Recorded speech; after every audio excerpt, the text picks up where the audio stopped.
Hey guys, what's up? My name is Hannah. And I'm Adrian.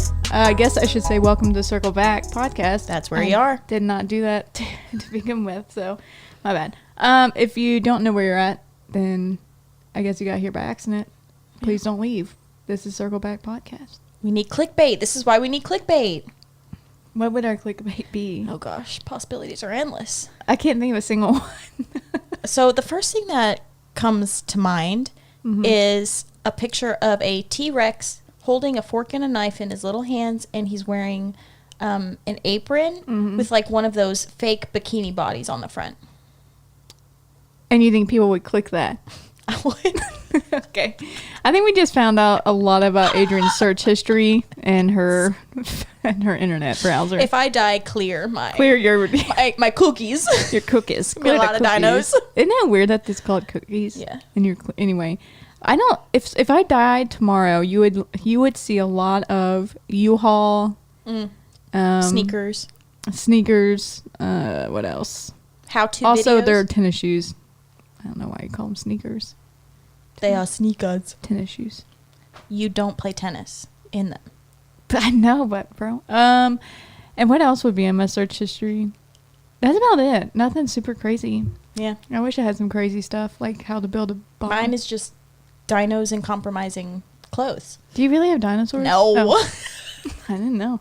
All right, any hoops. Remember when we said we're going to do a short little intro? Yeah. It's late.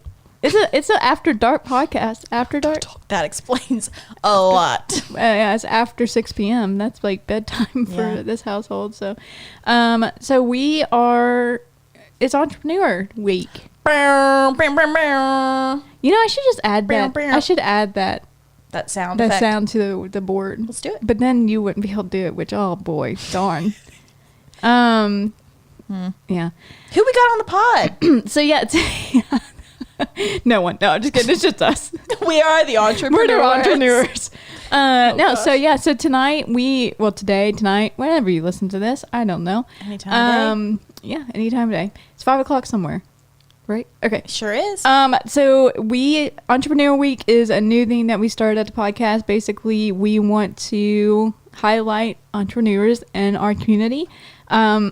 Which really cool is, so far it's been women, which is pro. Yeah. We love the women on this podcast. Love women. We also like man entrepreneurs. Okay. We also love you as well. So if you are a man and own something, let us know. As long as it's not bodies. Oh Boy. All right. I wish I would have said that. So It's too late now. It's out there. We don't edit, so it is what it is. All right. So with this particular entrepreneur, we know her well. Some you do more than others. Adrian, I think, has a little bit more. We have a history than I do. Yeah. And so today we are gonna talk with Lauren Fenty. Lauren. Hello. Glad to be here. So Lauren Fenty. Okay. Calderwood. Yes. It's another Calderwood on the show. Mm-hmm. Have you collected them all now? All the girls? No, not Lillian. No, Lillian. I'm gonna have to get missing Lillian. the baby sister. Lillian, where are you at? I'm calling you out right now. So we're excited because both, not only do we love Lauren as like a friend, a person, a family member, but like she's also our boss. Yep. So you have to be nice. So heads up, they are slightly under duress tonight. Yeah. This entrepreneur is very important because without this entrepreneur, we would have no job. Would be on the street. You fund us. The little street urchins we are. In a weird way, you fund our podcast because I bought this stuff. So. Oh, well, you're very welcome. You're welcome. Wow. Okay, sponsored. Yeah. Woo. Sponsored Our by. first Sponsored by Bead Box Bargains. Yes. Yeah. So I love it. that's funny. As Lauren just said, so her business is called Bead Box Bargains. Also known as Bread Box Bargains or say. Beat Box Bargains. A lot of people are very confused about what we sell. Yeah, we for some reason it's hard to get the bead in there. Bead Box Bargain. However, it was a bread store at one point. The warehouse. The warehouse you're in, right? Was it? I don't know. That's what I've heard. I know it was some sort of like medical center, hospice care type place. I know it was an apartment building at one point. That's why we have 4 air conditioners. Oh, so we don't know about the bread. I'm I made not that sure up. about the bread. Okay. We joke about that, but I think honestly, it's just people who are like, they come and they knock on the door and they're like, "Oh, you're not a bakery," and they're so disappointed. I really think Julie told me it was a bakery at one time. Maybe it was. I don't know. She would know We're at more the than ask I. tomorrow. Yeah, we are. We will have to solve this mystery now. We will Also, have this. I asked Julie to be on the podcast, and she said no. Shocking. She said she doesn't like to talk about herself. What? She's Julie- like the coolest. I though. know. She That's is why cool. I She's said. a rocket scientist beef farmer. Like, gosh, come on. And a cave rescue. She does Yeah, cave rescue. She's cooler than me. Honestly, I can see why I was What are your you second doing choice here? here. It's like she's a lady that like her demeanor maybe is like speaks for her. Like she's so like she's kind, but she doesn't ever have to speak to show her kindness. Yeah. Or like She's really cool. say anything. She just is like when I look at her I'm like, you're kind. She know is. I can talk to you for some reason. I'm so glad that she wants to work with us because she's way overqualified. I mean, can you I'm imagine- not gonna lie. I love it so much. Can you imagine the stories that Julie probably has? Because she never really talks. She just listens to everything. Can you imagine? Oh, boy. All right. Any hoops. So, Back to business, guys. Woo! yeah. Also, I mean, congrats, Julie, for being on the pod that Yeah, you'll without never even listen being to. on the pod. So, Lauren, let's dig into this, okay? All right. Get So, down to business. let me just be honest here. And I think everyone has said this, but at one point in time, when people are like, Hannah, what do you do? And I'm like, I work at Bead Box Bargains. They're like, oh, bead, what's that? Bead Box Bar? Like, they are just like, they're not sure what it is. People Bean. next door the other day, they asked Joy and I Joy was in the parking lot and she was telling me, when she came upstairs, they were like, so what do you sell? And she's like, beads. And they're like, oh, like jewelry? And she's like, yeah. And the guy was like, see, I told you it was beads, like It's jewelry. on the sign. It's Yeah. on the door. Yeah, Yeah. it is. But it's when I first started out, the concept of a bead box was a lot more prevalent. Like you stored all your beads in like one of those little tackle boxes, Yeah. right? And like they were at the Walmart bead aisle. Everyone had them. So it was like bargains for your Yeah. bead box. And it made sense. Nowadays, it's a little archaic, I guess. you No, I know? think it still makes sense for sure. People that bead. that. Yeah, it's just Yeah. it's part of the branding now. Yeah. So that's Yeah. just. I where we're remember I stuck. used to walk through Walmart and I remember those bead boxes. Yeah. It'd have like the pony beads or yeah. the seed beads. Yeah, you could get all And kinds of. I would buy. Did you guys ever? This isn't really beads, I don't think, but they're kind of like seed beads where they're really small, and you would get like a, I guess like a butterfly or whatever, and you would put them on there. Oh, and you the would iron, you're talking Yes. about perler beads. Is The that little, it? yeah, the little melty beads that you Yes. iron. Yeah. Those Perler are fun. beads. I used Those to are do fun. those. Some people think we sell those, and they're like, so my elevator pitch is gemstone beads and jewelry making supplies because Yes. that kind of gets them in like the okay, so like for making Yeah. making jewelry, Like grown up jewelry. like grown up jewelry. Nothing wrong with kids jewelry. Yeah. Perler beads are super fun. That's just not. Yeah, I tell we people can't help you there. beads and jewelry making supplies. So, and then there'll still be like beads. You like beads? People are like. I can tell you the number of times people look at me and somebody was like, "There's money in that." Yeah.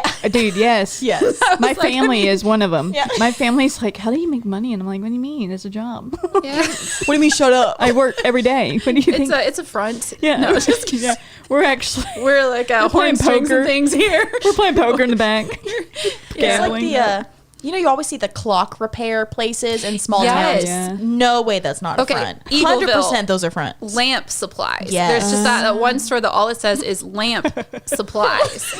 Like what kind of is that not electricity? Do you have light bulbs in there? Like what supplies a lamp? I don't know, man. It's a mystery.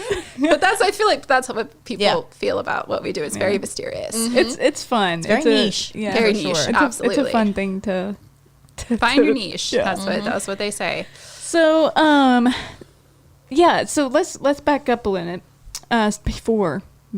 Before I was at Bead Box, Way back when. way back when. Back when. So tell us about how this all came. So Was birthed. before we even get there, without joking around, Bead Box Bargains is a place where you sell you're a wholesaler? Is that how you So say it? technically we're a retailer because we Okay. do more business to consumer than business to business. However, our whole idea is you get retail quantities at wholesale prices. So you don't have to buy crazy amounts. Everyone gets the same low prices, and yeah. Yeah, like you can literally go online and buy one piece at a time. Yeah, but we also right? have people, we have customers who buy like 40 packs of everything, presumably to resell or hoard. It's really cool because we get to deal with both wholesale and retail customers. Yeah, because a lot of people will sell their stuff that they make. Yeah, which or is they really teach cool. classes and Yeah. they want to stock up, and Or they're YouTubers and they do the cool unboxing Oh, videos. yeah. gosh, Those are yeah. Okay, so that's what we do, which is so funny because I can't really say the J word. Jewelry. Yeah. Jewelry? Not Oh. a huge. That's a hard one. So when people ask me, what I'm like, the thing like necklaces, earrings. I love how you just have this strategy because for me, there's some words that I have trouble saying. I have a real hard time saying, I don't know, like chocolate chip cookie dough. The cookie, it trips cookie. me up, Really? Okay. especially late at night. Not always, so I'll just be like, dough. No, you work with what you got, But yeah. Dough. Dough. The Dough. Baby. Okay. So this is your current business right now. Yes. Obviously, just since I've known you, it has grown tremendously. But it hasn't always been at this stage. So no. take us back to why in the world did you think, hey, I'm gonna sell beads, but then take it farther, be like for a living. Yeah, Forever. no, it is honestly not what I expected to do when I grew up. Although I've always loved commerce and stores. We get like the Oriental Trading Company magazines, and I'd literally like circle all the candy and make a plan, calculate profits. Okay, so I buy 2 dozen of these little marshmallow cones and they cost 20 cents each, and I think I can sell them for $1 maybe. Yeah. And that's like a pretty good markup there. Yeah. No, and do you remember the origami we are stores? so homeschooled. I know, it's homeschooled. not even funny. Yikes. It's not even funny. Doing math for fun. Yeah. But do you remember the origami stores, Adrian? That was Origami stores? yeah. So it was really more me, Nick, and you got- Taylor. You mean in our house? in our house? Yes. Yeah. So we Okay. had Oh, these you mean like competing as playtime. origami Yes. stores. We did that with like the 4 of us and then Franklin. Yeah. But we did we would just get like all of our toys and stuffed animals and Oh, books okay. and movies. That's But yeah, fun. you go ahead. No, so we had like this whole little origami economy, right? So we get origami books out of the library, and I'm not to brag, but I was generally the best, The queen of it, the yeah. queen of it. Yeah, yes. you were pretty good at I was origami. pretty good at origami, and so I would make up a little catalog of all the things I could make. Like and we all had our own currency for our store that we signed every dollar bill so you couldn't fake it, and depending on Because there were fakers out there. Were and there were. counterfeiters. Nick tried. And depending on how good you were and how many things you could fold, you could trade more of your store's money for your sibling's store's money. So This there was is insane. It is absolutely, crazy. literally insane. But When I played with my Barbie store, I was like, that's 10 cents, Mom. I was like, okay, so the crane is like $5. Crane is basic stuff. Okay. Okay. Easy peasy. We're talking like the 2-piece, like multi-piece folds where you get like the horse that you have to make the front and the back separately. I made a dinosaur and I was so proud of it. I made Taylor sign a contract that he would not unfold it because he wanted to buy it from me. And So we could see how you made it? Yes, because that's what he would do. He could never figure it out from the books, but he would unfold my origami creations and learn how to make them that way. And he breached that contract. You were his 13th Mom Teresa. would not allow me to enforce it. She would not allow me to collect my $5. I see you're over this. Well, we did eventually make up because he designed a Google Sheets thing that we use at work, and he told me that he would sell it to me for the cost of one $5 origami debt. And No, shook he hands did on not. It. Oh, he did. So This sounds so so it's settled. yeah. To be clear, he did not owe me that anymore. Okay, But good. yes. So all that to say, yeah, I kind of always have liked buying and selling things. Yeah. I've always been a bargain hunter. And so when I started to get into jewelry supplies, I was about 13. I got that friendship bracelets book from Aunt Fran. Ugh. the queen of gift giving. Gosh, Thank you, so Aunt many Fran. of the Thank you, Aunt Usborne Fran. books and Yes. So basically, Aunt Fran, thank you for my job. Yeah. Okay. It all comes back to that friendship bracelet kit, because it came with seed beads. One of the designs used seed beads, and I made like 3 of them, and I ran out of seed beads. Yeah. And so I took my birthday money from Grandma, who was my first seed money investor, with that $20. She often planted the seed. She did. That birthday cash. And I went to Hobby Lobby, Yep. and I like walked in the door, and I looked in the bead aisle, and I was like, what are these? This is It was so amazing. sparkly. It was so pretty. It was sensory overwhelm. Yeah. And I was like, I spent all my birthday money. I did not just buy seed beads. I bought I bought so many things. I came home with the good stuff. I came home with so many things. And yeah, so honestly, there have been a lot of it has come from gifts and people pouring into me and things throughout the whole birth of the business, so to speak. Like the early stages. The early stages, yeah. I worked at McDonald's part-time when I was 14. I could only work 2 hours a day or something. Yeah. It was pretty strict. But I would ride in with Nick. So I think I turned 15 when we were working there, and I was really into jewelry making, and I was selling jewelry. Mom worked at the bank at that point, and she would take it in and set it up in the break room, and yeah, so I sold some jewelry, and it was fun, and I liked it. And I was teaching a beading class at our homeschool co-op. Oh. Beadlings? A beading class. Oh, we did do some beadlings, yes. Oh, but we also did actual beading. Actual jewelry and stuff too. Gotcha. The Calvins actually, I think, gave me a jewelry kit that taught me how to make earrings at one point, maybe for my 14th birthday. I don't know, but I'm pretty sure that was from Lauren and Charity. Anyway, all that to say, I really loved beads and jewelry making, and then one of the moms or somebody, I think it was a mom of one of the students who was in my class, my beading class, was like, oh, hey, my sister gets these catalogs and she doesn't want them. And she gave me some wholesale bead catalogs. And I was like, wow, these are a lot better than the Hobby Lobby prices, even on sale. Yeah. But you had to buy 10 of everything. And I didn't need 10 of everything. Right.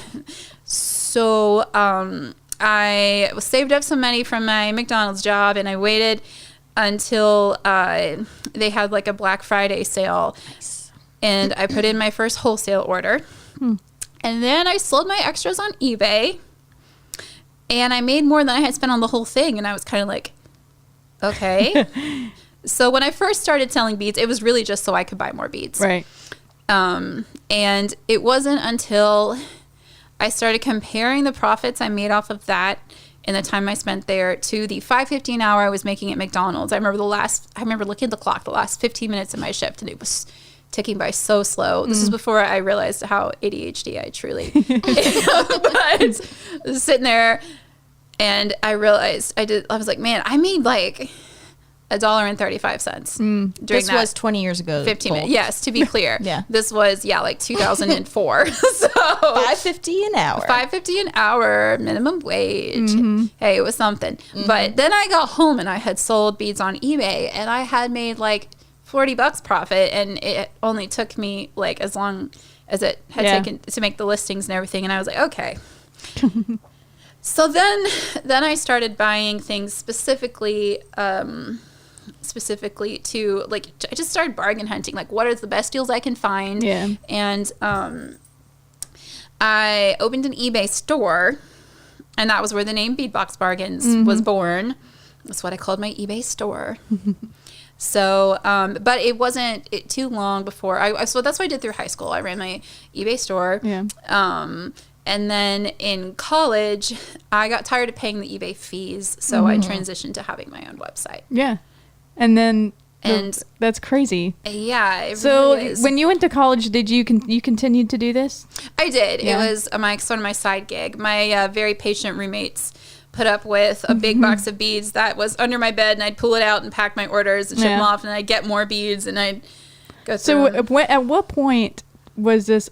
Did it become a side gig to? To full time. I think I can do this full time and make the money that I need to live. So honestly, when Brandon and I got married, basically, I had a job offer, and it was a really cool job, and I hadn't even looked for it. Like I'd done actually like a bead show, or a craft show. Sorry, a craft show with my bead stuff, and I was next to this really cool organization, and what their whole purpose was to help nonprofits get founded. And I was like, that's so cool, and they need a writer.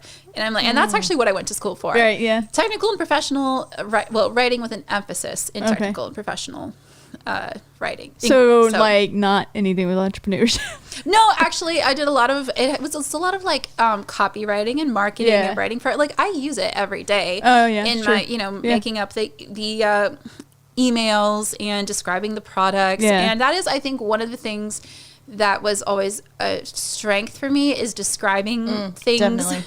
Just writing the blurbs for my auctions and for, like just being really in depth and like having the time to really research things. You should have written our intro blurb for sure before I got into it would have been a lot tighter, I'm not going to lie. The whole T-Rex thing, I don't know. That went downhill. Yeah. I've learned that though, like, and I mean this in the best possible way, so please don't. Oh boy. But like working with you and for you, like I joke about this all the time, but like I'll write something and then you'll write it. I'm like, gosh, that's so much better. Even though like I thought mine was good, it's like, oh well, but you can just tell like the professionalism, what you're talking about, like. And then it's always very clear, concise. You remind me sometimes. You remind me of the Bible extended version, like the Amplified Bible. Yeah, the Amplified. That's ironic because that's my favorite translation. Yes. Yeah, that's my study Bible. And that's not in a bad way. That's in the way of like you literally anyone that knew nothing about beads could read what you wrote and understand at least something about it. Well, thanks. And I think that is that's huge because you bring on people that. Yeah, they do this and they do it for fun and they've been doing it 30 years, but then you have someone that just started yesterday and could go to your website and understand what they're looking for and what they're getting, which is really cool. Because I knew nothing about it and like I've learned a lot just by being here. So well, and I have to say that it's been really, really, really cool because having other team members come on board, like the point at which it transitioned to more than me, although Adrian, you guys used to help me sort the beads that came in high school. I paid in candy back then. Oh yes, good old days. Yeah, super fun. Yeah, but we didn't go anywhere, so we didn't need the money to spend. Yeah. But heck yeah, we take some gummy bears. I didn't have any money either. I was, working for $5.50 an hour. Sorry, that was very kind of you to say. And precision in language is something that's very important to me. But going back to when did I decide to make it full time? That was after we got married. Anyway, I got this job offer. It was really cool. I really wanted to do it, but it was like most of the way to Nashville, and it would have been complete opposite hours that Brandon was working at the time. We would not have seen each other. And it was like working with nonprofits. It didn't pay a lot, but it was work I was passionate about. Sure. But it just like I sat down, we talked with Brandon. I was like, look, I don't think I could do this and the business, and I don't like this would be a lot more stable. But Brandon was like, yeah, but we'd never see each other. Like he's like, you do what you want to do. I fully support you either way. But he's always honestly been like, I really see your business as being. He's so supportive. He's so supportive. So he was working. Honestly, the reason that I got to play around and like you said, make the money I have to make. The nice thing was that. By the time we got married, I was making enough that I bought our groceries, and it was like the fun money, right? I say that we had our budget down too. We had $20 pocket money each per month, right? And we did one date, and it could be dinner or a movie, but not both. Not both. But we lived very frugally when we first got married. But it bought all our incidentals. Yeah, sure. So that was nice. But I had, basically because he had the full-time job and the benefits and all of that, I kind of had the freedom to be like, all right, I'm going to give this a shot. We'll try it for a year and we'll see how it goes. So after we got married is when I was like, all right, we're taking this from a side gig to an actual real business, and I'm going to invest a lot more time in it. And we saw a lot of growth. Yeah. So when you did that, is that when, no, I'm kind of ignorant to all this. So like, when you decide, okay, I'm going to take this to a business, were you a business, like full Yes. grown at your house. Like I remember I used to come over in the Yes. old days, like this is 8-9 years ago, and like beads like All over, everywhere. Like, you know, and then like Yeah. you guys would ship them from your, and From you my know, basement, right. yeah. And so was that when you had to make it legal as a business? It How was does actually that? before that. Oh, okay. I don't know what the requirements are now because they constantly shift. But at the time, it was when I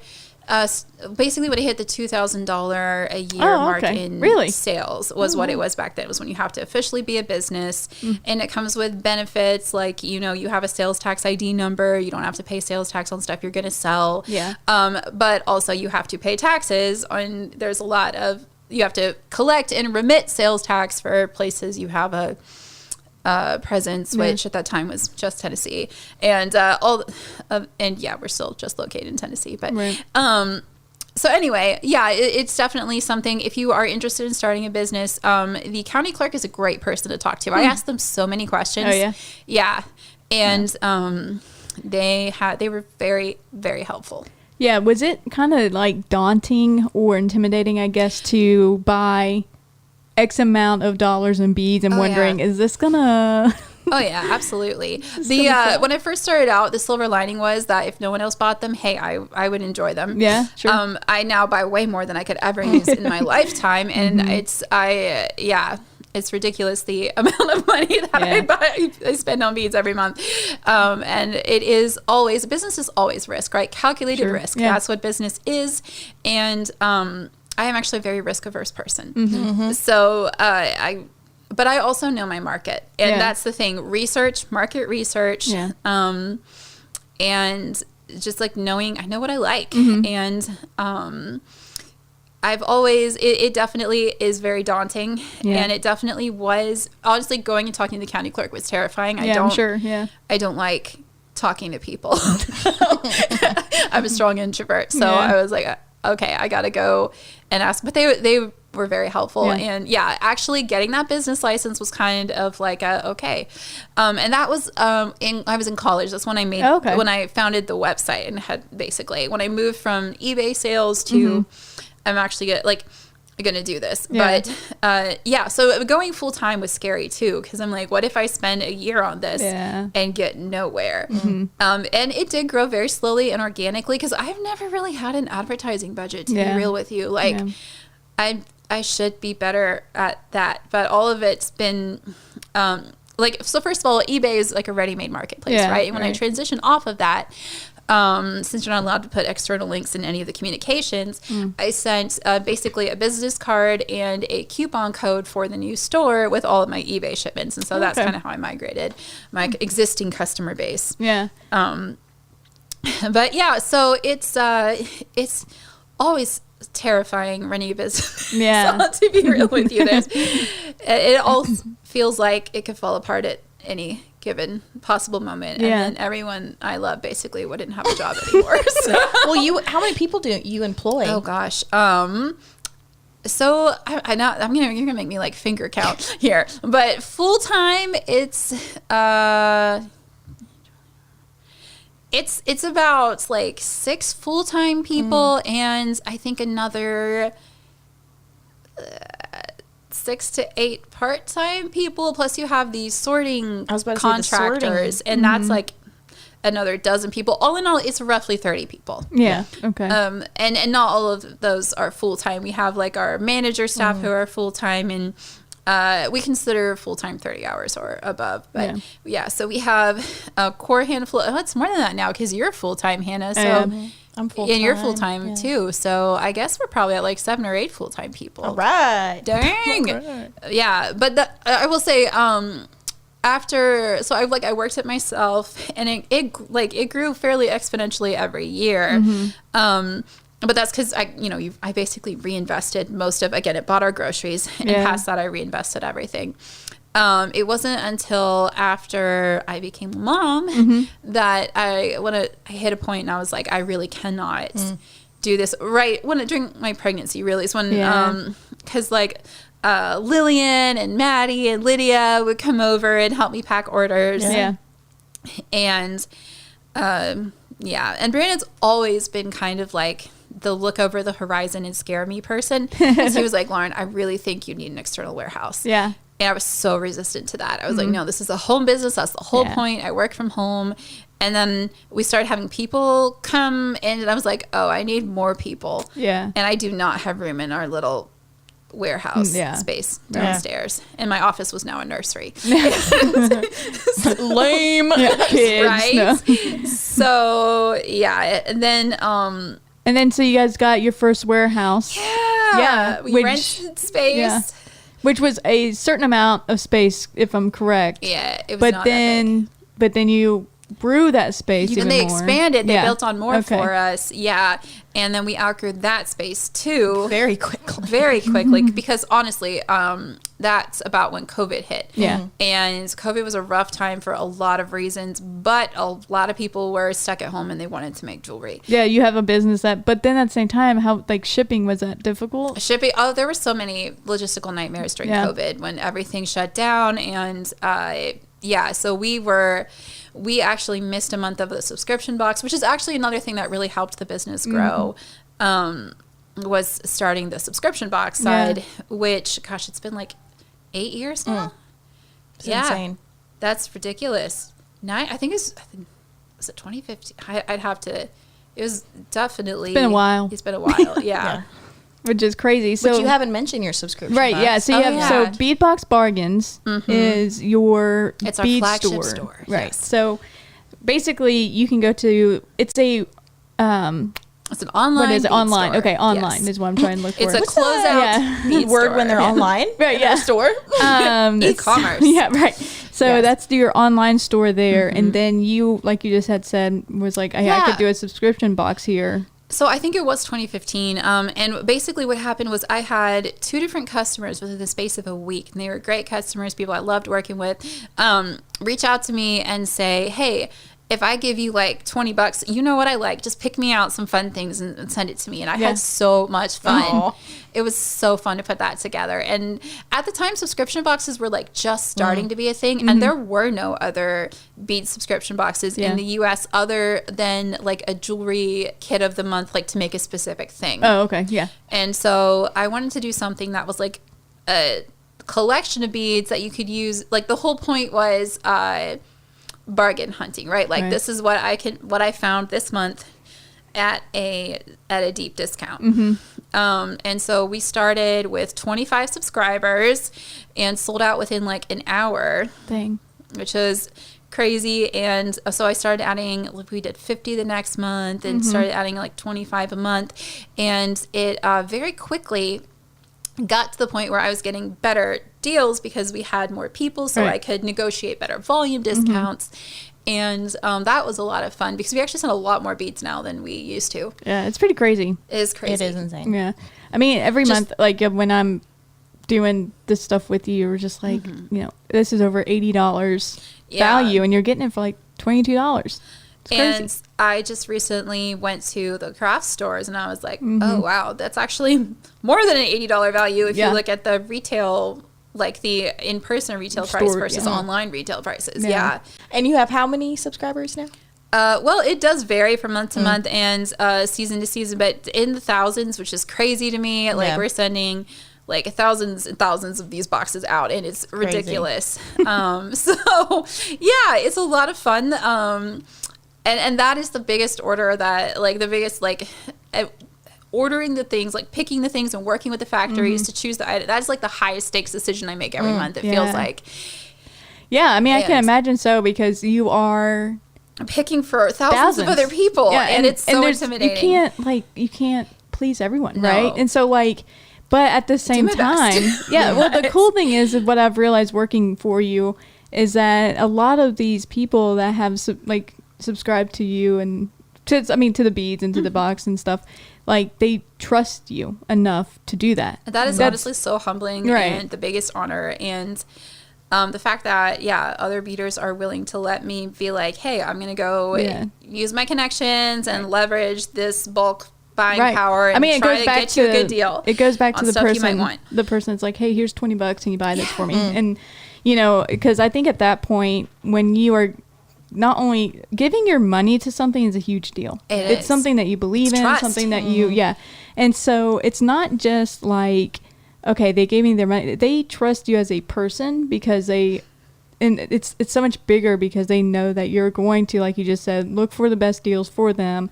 And then also just trust you as that you know what you're doing as a professional breeder, gemstone, I don't know, curator. Yeah. But you do that with such grace and and you do have a business that is, that I'm sure gets heavy kind of sometimes, where the reality, the gravity of that, of like, holy crap, like just within the time I've worked for you, we've grown and we keep growing and, and all this stuff. But, you do wear it with such a grace, and I think that you take it so seriously, and that's, for someone that works for you, is like a humbling thing, because it's like, this is just me being completely honest, it is hard sometimes to work for family or your close friends, because you're like, oh, I can just we're just chilling, but it's like, no, like this is a serious thing. It is a tricky line to walk. I'm not always the most professional, as you can see if you've listened to my podcast for the past 5 minutes.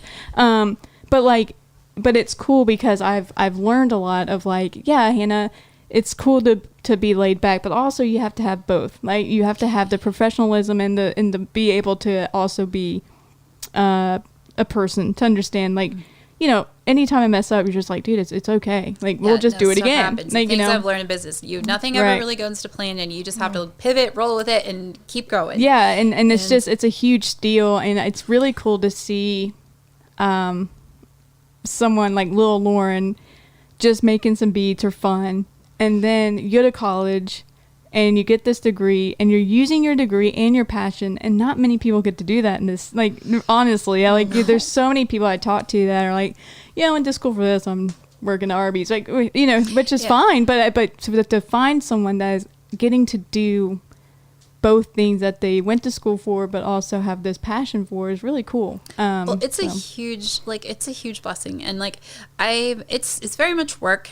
I love what I do. I really genuinely do, and I care so much about what I do. It is definitely a work, but it's very fulfilling and in a lot of ways, and also very humbling the way that it's grown. Okay, so it has been so cool. It's been a big transition for me as we've grown on to more than just me. Yeah. And at first that was really hard because it was giving up control over pieces of things. Your baby. It's my baby. Yeah. My baby's growing up, and I'm sending out to school and spending time with other people. Yeah. And just I've always we are so very, very blessed with the team.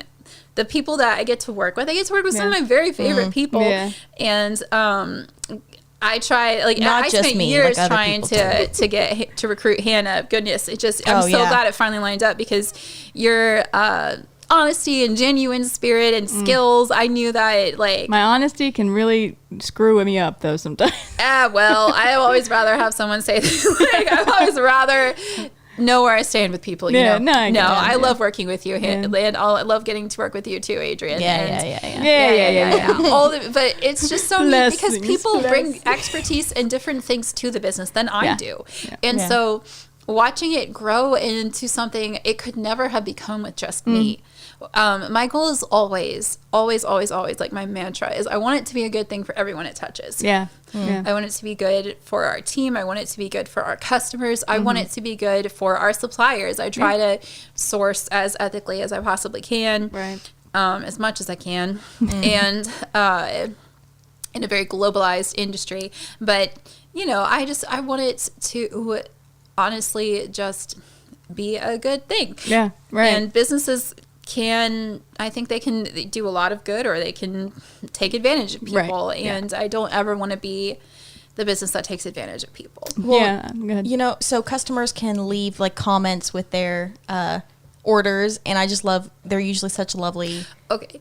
I do have to say also, beaders are ridiculously nice people. I've always said bead people are the best people. Brandon's always your customers are so nice. Yes, they're so nice. And this one awesome lady, amazing. It was 2 days ago or something, and she just said, I just want you to know I never would be able to afford to make all this jewelry without you. And it was just the sweetest thing. It really impacts people. Well, again, it goes back to the trust they have, because you've been that person for people. And I'm not going to say I'm perfect. Everyone messes up sometimes, and we try to, I'm just we always do our best to make it right if we do, but I don't, but also I don't know, the community, the jewelry making community is a very special, amazing place. And I'm still like learning every day. And that's one thing that I was so intimidated about doing a YouTube channel. Because I'm like, oh no, I'm going to have to learn how to pronounce things. I learned everything when I was 13 by reading. And I recently found out I was mispronouncing. Homeschooled. Hashtag homeschooled, but for real.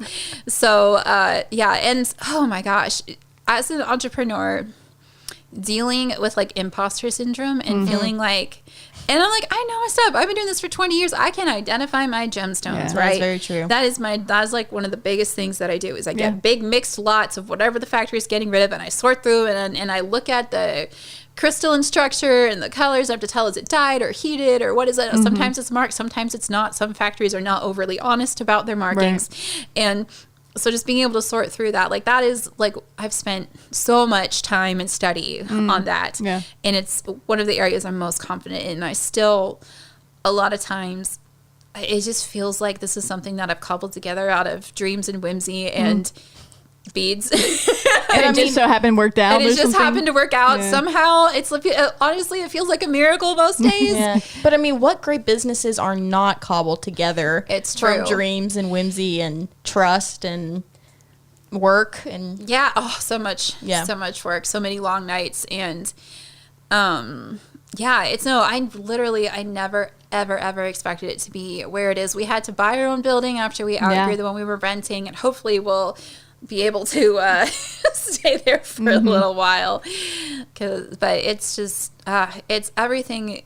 It's just constantly, it's always something new. And I love that. My ADHD brain is miserable doing the same thing over and over. So figuring out what the next step is. It's really cool for me. So I'm like, I understand that people make things, right? Like my shirt that I'm wearing and, whatever. Like things are just made. Sometimes I just think they just show up. Like, I'm like, oh, this is just here. Like, you know what I'm saying? Like, oh, this is how this has always been here. And it's at the store. I got it from the store. Right. Yeah, exactly. right. And so, like, my brain's kind of always worked that way. And so when I see behind the scenes things, like, it blows my mind. And, I would go to the warehouse. I'll go to your house, and then I'd go to the warehouse, and I would look around, and I would always tell you, I'm like, can you believe that this is real? Like, yeah, but for real. Is it, like, people buy this stuff? Like, and not in like, oh, people buy this, but like in the way of like, dang, this is like, it has to come this from is somewhere. how people make things, and then we buy these things. Like, the whole process goes through my mind, and it's just like, there has to be a you, or the next process can't happen, right? Yeah. And it's just a wild thing to think about. It's so weird. And then they get packed up and sent out, and there's a lot of steps. There's a lot of steps. There's a lot of balls to keep in the air. Yeah. Like there's a lot of levers to pull. How many, trying to make sure we have enough stuff. I learned that every single Monday. we have our meetings on Monday, and half the time I have no idea what you guys are talking about. I'm like, I just take video. You do more than that. Yeah. You also come up with, fun Halloween party ideas. Woo. No, I'll tell you something that that is something that I tell people a lot if they're ever thinking about working at Bead Box Bargains, or just kind of want to know kind of who you are and how you've gotten to where you are. And every single time the same thing is what I tell people is, Lauren, I've known Lauren a long time, and like eight years now. Yeah. Well, longer than our kids have been alive. So yeah, I mean, our kids have grown up together, literally. They have. That's true. Yeah. Anyway, but there's a lot of good people out in the world, and there's a lot of good businesses out in the world, and entrepreneurs and all this stuff. And I'm sure more people do. I've just never been in the place that has done this before. But I remember, I think it was like Black Friday or something, and it was like my first week actually working. You hit the ground running. Oh man. my gosh. We threw you in the deep end. Sorry about that. No. You're like, it was like but like where I was actually working. Like I was like, okay, like this is my job. I'm working 8 hours here. And I look over, and you were packing the orders alongside me, and I was like, well, I'm just this peon, and then here's this owner. Like, you know what I mean? But like that is, to me, that spoke a lot. And it's kind of like the whole thing about Julie, when we go back to Julie, of like, you can show your kindness or your passion by action. You know, you don't even have to say the words. That kind of like, rhymed. I know. Yeah. But like you don't have to say the words. You're just like, hey, I'm right here with you in the literally the trenches of what we're Black doing. Friday madness. You know, Oh my gosh, yeah. and that I've always taken that, and like that's what I tell people if they are like, hey, like who do you work for? What are you doing? I'm like, cry, a lot Hannah. of people ask, by the way, like, yeah, I've talked to so many people about your business. Aw. It's kind of like just a pay you for daily marketing. thing. You should. No, yeah. No, well, I just honestly, one of the big things as it's grown and you know, is the transition to trying to lead a team. Mm-hmm. And that is not something I went to school for. Yeah. So having to learn that with steps and missteps along the way and try to be, but I do definitely believe you have to lead from the front. And like, if you're going to ask my team to come in on Black Friday, the day after Thanksgiving, and roll up their sleeves and I'm not going to, you know, I got to be there leading the charge. Like, I'm not going to ever ask someone to do more than I'm willing to do. And I really think that that's like, to be a good leader, you have to be in the fray. And well, and not most people don't think that way. They just think, I'm just going to tell them what to do, lead from there, and then go, you know. And one of the cool things about it is that when you walk into the warehouse and you see all the hands that are making this thing happen, you all of a sudden realize you're working for something that's bigger than yourself. And it sounds weird, crazy. Like, I love that. And that's the thing, like, like you said, watching it grow to be bigger than me, it's so humbling. Like, other people put their time and their effort and their life force into this. And that is the coolest thing to see, watching each person come in and make, because it's a small business, right? Where you're really making this role your own. Like you, Hannah, bless it. When we bless you, when we started, it was like, so we're making a YouTube channel. How? We don't know, Hannah. How do we make a YouTube channel? So just going through the whole process of setting up the studio, like, I don't know, watching it, like, it was a lot of fun, but you also really stepped in and made it. There's so much of you in everything that we do with that. And no one else wouldn't be that way with anybody else. I couldn't do it. And so just watching things grow it's so cool. People leaving their footprints, I guess. And developing new processes and having great ideas. And I'm like, that's so much better than the way that we've been doing it. Let's do it that way. And every now and then I'm like, I hate this. Yeah. And I'm like, but if you want to try it, like that one time we split up the CZ SKUs into 3 different SKUs and swore never again. No. But that stuff but the thing is, that stuff wouldn't happen unless you cultivate that environment. And like you have there's an environment of, I can speak out, I can have tough conversations, I can, you know, and that's the thing is like, and like we're talking about all this great stuff, but at the end of the day, it is a business, and it is a place where we're all human and we all make errors, or we don't agree all the time. And like that stuff's okay too. And the cool thing about it is that, again, the environment of the place, of the business as a whole, even with, you know, they contracted out the sorters and this thing, like they know you, like, you know, they know who you are. They know your business as far as like the environment and the way you want to run your business, as honest and as true as it can be. And I just think that's really cool. And I think if we did that more as a people with everything, things would be a lot easier. I love small business, honestly. And I know so many, like I love supporting small businesses when I can too, for that reason. Like, and honestly, like you said, I love the culture and the feeling of coming into work. And I like I really, really love getting to work with the people I get to work with. And it is really freaking cool that our team makes it all happen. Right. Like, things are happening. And it just kind of takes the load off of you sometimes, I guess. I'm sure. Hopefully. Like, hopefully. Yeah, no, I could not pack all those orders and do all the things. And there is some, like, on, you know, the heavy days, the extra days, I'm always going to come in and do what needs to be done and get it done. There are times when I have to be like, all right, what is my energy going to today? How much, because I have like escalations I need to handle from some places, or fires to put out. Brandon teases me that I'm just basically a firefighter. Go around putting out fires constantly. But well, you can't take on everything anymore. Yeah, I can't do all of it, and that's a little terrifying sometimes. Oh, I'm sure. Well, you're trusting, just like earlier we were talking about, this is a babe. Like, you've literally have grown something from the bottom, and I think about that just within the studio realm of things. I'm like, okay, but like, do you know how to do it? Like, if someone were to take over for me, I'm like, but do you know how to do it? It would be terrifying. And I know they do, and I know they're capable, but it's just like, oh, but I like it. I like this part. This is kind of, but it can't grow. The biggest thing was it couldn't grow if I didn't let go of parts of it. And the way, like I said, it's really cool the way that others have carried it further than I could have. And the way that their skills and ideas and personalities brings so much that I could never bring to it. And I think that's been amazing to see. Yeah, and it's cool too that you kind of chose.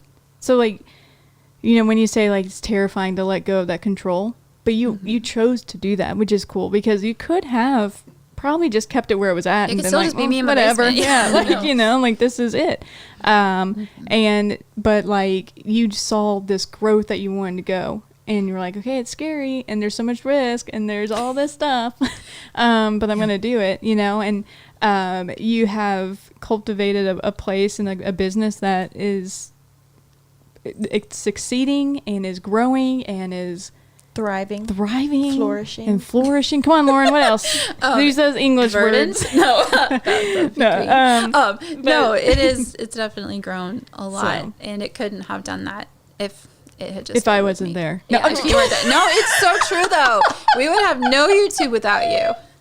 Yes. What would people watch on Mondays if they couldn't watch? Mondays would just be so sucked. Our new That's videos. So true. Yeah. Well, look, listen. I never thought about it that way.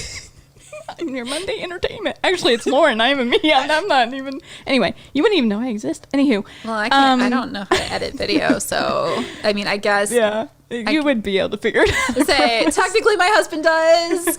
Yeah. He's knower of all. But he's not here, so. He's not here, forget that part. Hannah, you are indispensable. Yes. And so is everyone. That's basically what I needed to hear. There you go. Yeah. Thank you. Well, you can title that. You can title this segment. Hannah's indispensable. Hannah is indispensable. There you go. With Lauren Fenty. And the cool thing is like, you have this, one business, let's say, but like, dude, you're over the store, the subscription box, the Facebook page, the YouTube channel, there's a lot of things going on. There's a lot of customer service and relations. Yeah. Yeah. And everything we do is for customers. Mm-hmm. You're not really going to find today. Okay. Today we made a video, right? And basically it's a video about making sure that the people are knowledgeable in what they're buying, which is to me amazing, because not many people are going to go out there and say like, hey, I just want to make sure that you know what you're buying, because it's important to me that it is transparent and that you're shopping in a trustworthy place. You know what I mean? And even and like you said in the video, it's not that people are trying to rip them off or trying to do this stuff, but it's just like, big businesses don't have the funnel to go down to someone like you, where your stuff and you can say this is XYZ, not just Z, right? Right.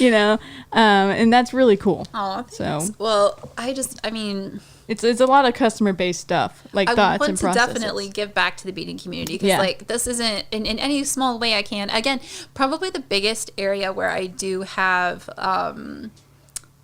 gosh, my brain is blanking, where I feel like a fraud. No. Yeah, the term that means you feel imposter syndrome. Yeah. That's it. Thank you. Yeah, it is when I am like showing people how I make jewelry, because I constantly feel like I don't do anything special. I'm not a great wire worker. I have tendonitis in my wrists. I'm not even very good at using pliers. Like, it's hard. It hurts to pinch them. I love making jewelry, and I do it because I love it, but my wrists hate it. And I constantly have to stop and like shake my hand out and take ibuprofen beforehand. Jewelry. I don't. So I actually don't wear a ton of jewelry because it hurts. You're allergic, right? And I'm allergic to a lot of metals. Yes, that's why we sell a lot of surgical and stainless steel things, because I can wear those and I like to have them on hand. The cool thing is like, when you're because every time we have a tutorial, Lauren's like, well, it's simple, but it's simple though. Yeah, and I'm sitting there like, okay, I could never.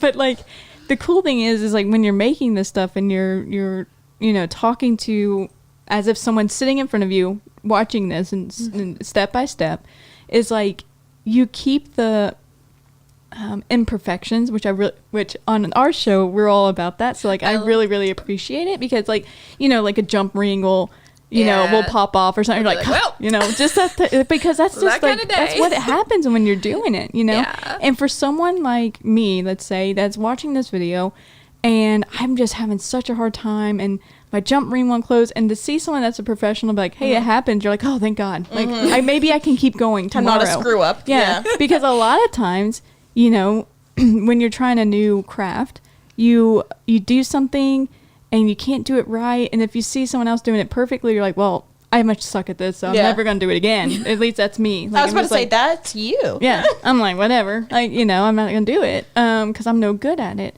And then you forget, though, that the person that is the professional has been doing this for a long time. Yeah. And sometimes also, they still mess up. And they still mess up. Some jump rings are just evil. Yeah. And it's not even a mess up, right? Like that's the cool thing about making your own the J word. Jewelry? Yes, your own. We need a signal. Yeah.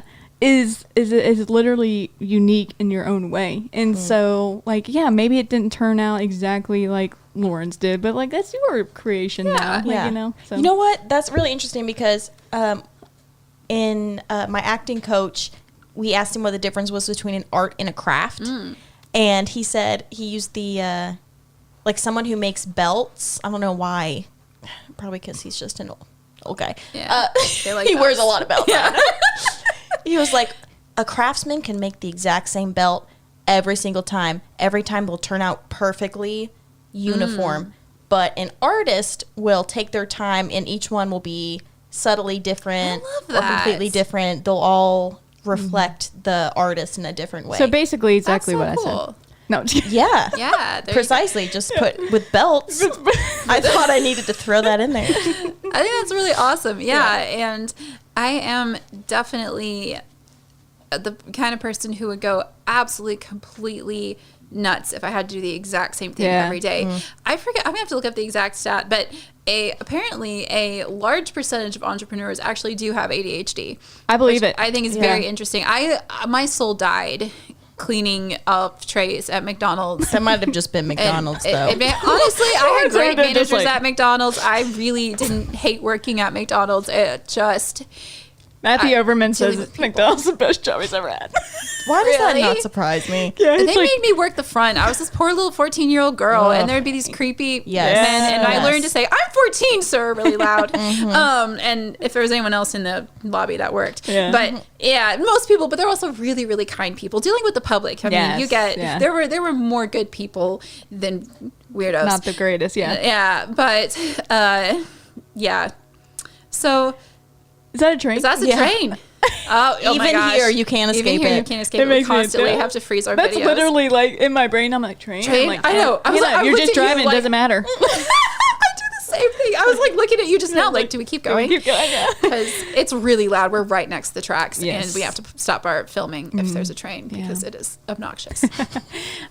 So listen, I've loved this. I've had a lot of fun. Me too. Thanks for having me. Yeah, dude. Question for you, real fast before we go. Can I have a bonus? No, I was about to say, can I get a raise? No. What would you say to little Lauren now? Oh, I mean, man. the Lauren that wanted to do this, but kind of scared to do it. Because, man, listening to you, and I never have, believe me, I've always known you're smart. But listening to you talk about this stuff, I'm like, God bless, man. Very like, knowledgeable. Yeah, and like, just like, even as a kid, like you were saying, like, even as a kid, you were just like, how can I do these bargain things? How can I trade and get the money? And how can I, it's really cool. My brain does not work like that. Well, our parents also ran a business. Yeah, and so we had an example in entrepreneurship too, which was helpful. My dad, They also was let me his steal own, but- so many of their little 2x2 plastic bags. I stole so many bags from Dad. Oh yeah, for sure. Not They're for very supportive of that. We learned to shrink wrap at a very young age. So he sold like they had Encore ink, which was like a ink cartridge thing, and so we get these little 2x2 plastic bags, and we put like little ball bearings and things that go in cartridges in them. But they were also perfect for putting beads in if you're splitting up beads and selling them. So I not drugs. so many of them. Not drugs. No, we're not drugs. no. different kind of crystal there. I hate this, but like, I'm not gonna lie. Every time I'm like, oh, this is like a gram, like gram. That's in order to like badly explain your job, right? I always say I sell crystal by the gram. Oh my God. Podcast name. Crystal by the gram. Oh dear, that's clickbait. That's clickbait. There you go. I won't do that to to you, Lauren, I promise. Go back to your question. What would I say to little Lauren? Yeah. Oh my goodness. I guess it's just don't like. It sounds so cliche, but like just keep going. Yeah, don't be honestly scared, yeah. Don't be afraid to take those risks and do the things. And I always have this feeling like it's scary to dream. It's scary to believe that you could make something or something good could happen, because also a lot of bad things could happen. And I'm really good at foreseeing all the possible bad things that could happen. My brain is very good at that. But sometimes good things do happen, and sometimes things that you do people like. Yeah. I've heard before that it's easy to dream, but it's hard to do it, or something. Yeah, maybe I just made that up. I don't know. No, I heard it somewhere. I heard somewhere. Quote that, Hannah Overman. It's true, though. It's easy to have an idea. I have lots of ideas. Right, but to put that into action, man. Actually gauge the risks, make a plan, and make it happen.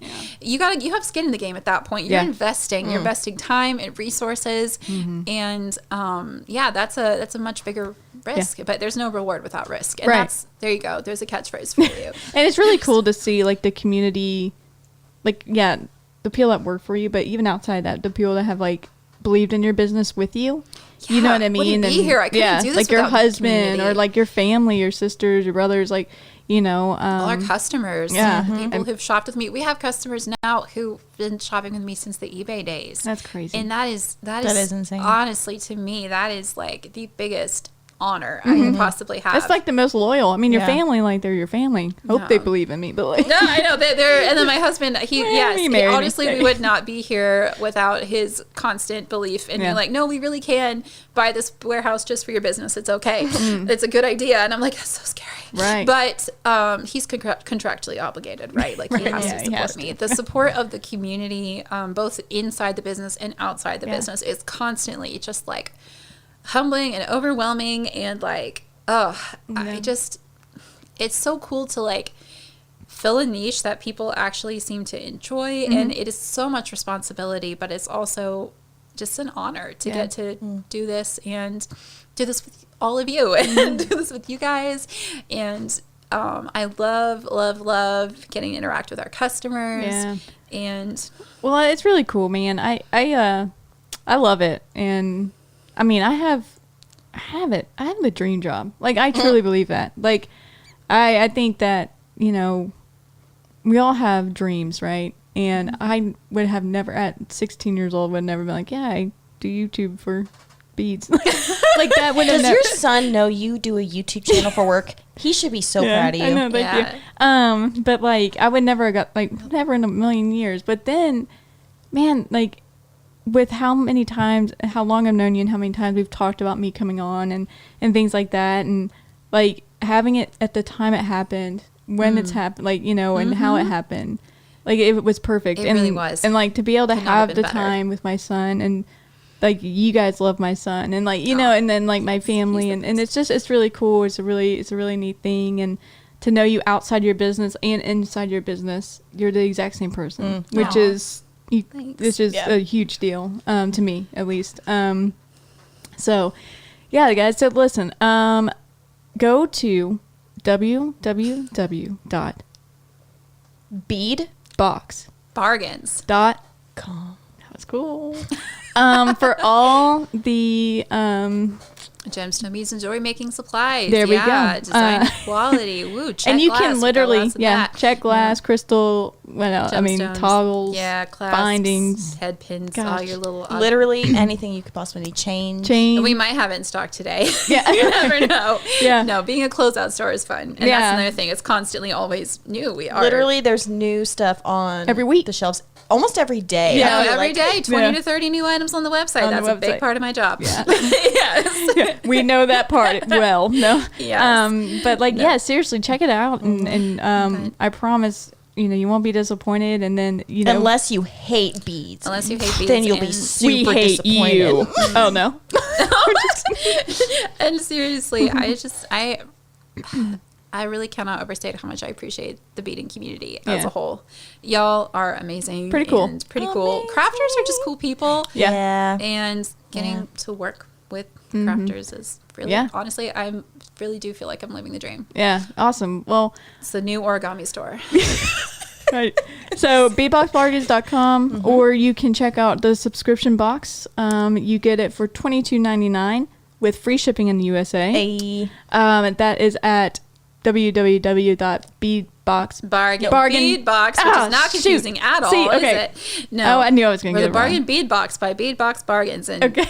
I knew it was a horrible idea. So but no, Brandon talked it's me not. into it. It's not horrible. So the subscription. Let me fix myself. Okay, subscription box. Okay, you can grab that $22.99 plus free shipping in the United States of America at bargainbeadbox.com. Okay, so you can do that, or you can check us out if you're like, oh, I wonder what this is all about. Go to our YouTube channel. Yeah, It's at it's Bead Box on there. Bargains on YouTube. Hit Yeah. that bell. Hannah works hard on that, guys. Yeah. So Maybe don't watch like the first couple because we needed a microphone. And Working out the kinks hey, there. no. we've never been there before. So. Yeah, we learned. Check us out on YouTube. You can see, you can even meet our team there. We have a video of our team. You have That's pretty a bunch great. of tutorials and bead briefs and all types of really cool things. So, all right, Lauren, I love you. Love you too. And you too, Adrian. this has been an awesome episode. And maybe we'll have you back on in a couple of years and we'll be like, we're even bigger, Well, I love being here. I love yeah. what y'all do here, and just appreciate you All right. inside and outside. of Well, work. thank you so much. We love you guys, and bead on. Bead on. Happy Bead beading. on. What? Happy beading. Happy Happy beading. beading. That's our YouTube sign off. Okay. Happy beading.